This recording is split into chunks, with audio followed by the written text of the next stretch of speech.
Hop, bugun Laylatul Qadr kechasi bo'lganligi tufayli bu kechaga bog'liq bir ikki og'iz so'zni ham aytamiz.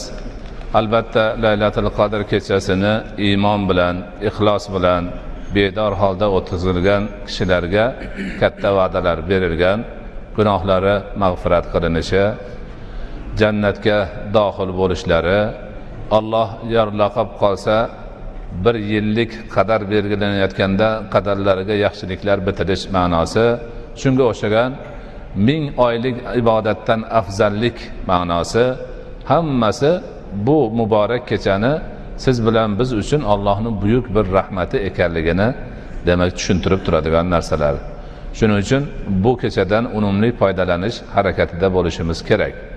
Ulamolarimiz Laylatul Qadrni bedor o'tkazishlikni shartlaridan biri, bu ishni qilmoqchi bo'lgan kishilar xufton va bomdod namozlarini jamoat bilan